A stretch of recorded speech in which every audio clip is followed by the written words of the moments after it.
So we are hitting our max profits at this peak of this diagonal trade here that expires today, May 19th. So we're closing off this trade.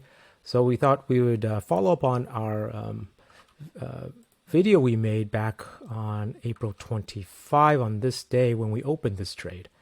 So people can learn how we did this.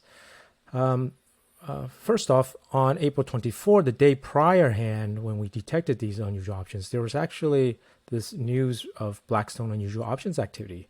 And actually, it was saying that it was noticeably bullish. So that's another example of the news being wrong. And actually, if you went bullish on this day, you'll see that it never actually really rallied past that level. And so you would have been at a loss if you went bullish. So you can watch our video on that. We actually made a video, we'll put it at the link at the end, about how the news media is generally wrong about unusual option activity. And so that is why we want to share our insights on how to properly trade unusual options activity. And so if you remember from that video, we made on April 25, there was these 83 strike puts that were being bought. There was actually about 21,000 of them on the volume here. If you haven't watched that video, highly recommend to watch it so you can understand this video. There's better context. I'll put that link at the top here if you have info cards turned on. The April 25 video. And so those 83 strike puts were being bought. And so that was what led us to create our diagonal trade where we sold the 83 strikes and then we had bought the June 16 85 strike puts, which is how we created this diagonal. And so when you look at our trade now, that is how it's constructed. It was the 85 strike puts, and then we had sold the 83, and that's why, because Blackstone is trading right now at 82.87, very close to that strike price of 83 where we sold it at, that's why we're hitting that max profit. And so the current profit, if we calculate that, let's see, it's currently at 182. So we paid about $205 for it, $205. So 182 divided by $205 times 100 to get a percentage, it's about 88%. So the current profit is much higher. In fact, if you went along with the unusual options that were this one, the 80 bought the 83 strikes, not only would you be more profitable, you wouldn't even be at a loss, because look at what it is now. It's actually a loss of negative 166 per contract, right? They had paid 207 for them.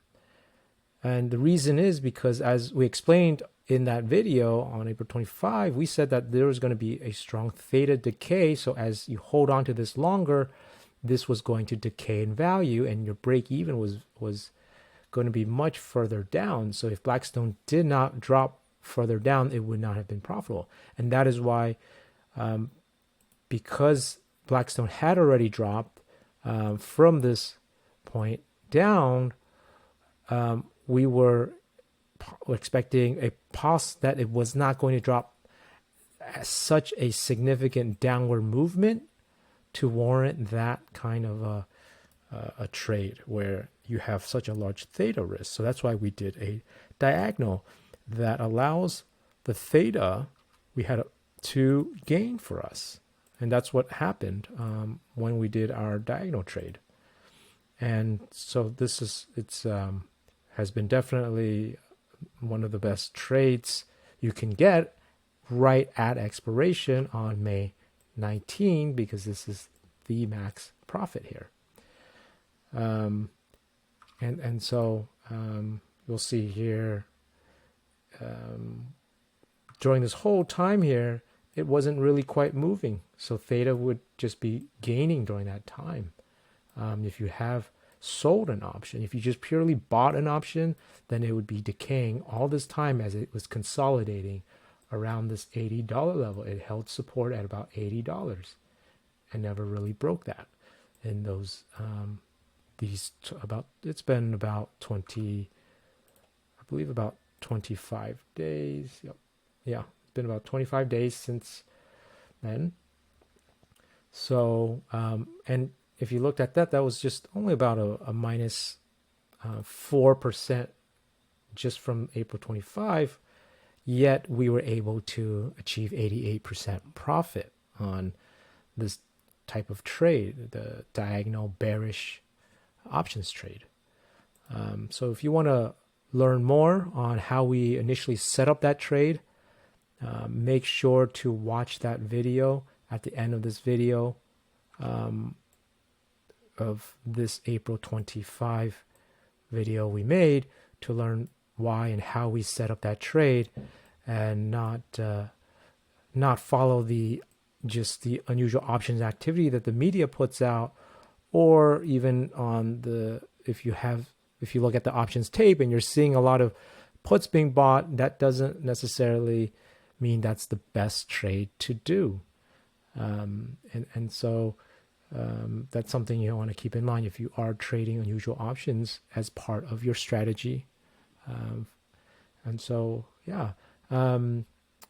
So as usual, please smash that like button. It really helps our channel grow so we can continue to educate, create these educational materials to teach how to trade options and stocks with unusual options as a way to determine the direction of stocks. So take care, everybody. Subscribe if you haven't. Hit the bell icon. You'll be notified whenever we see unusual options. And have a great weekend.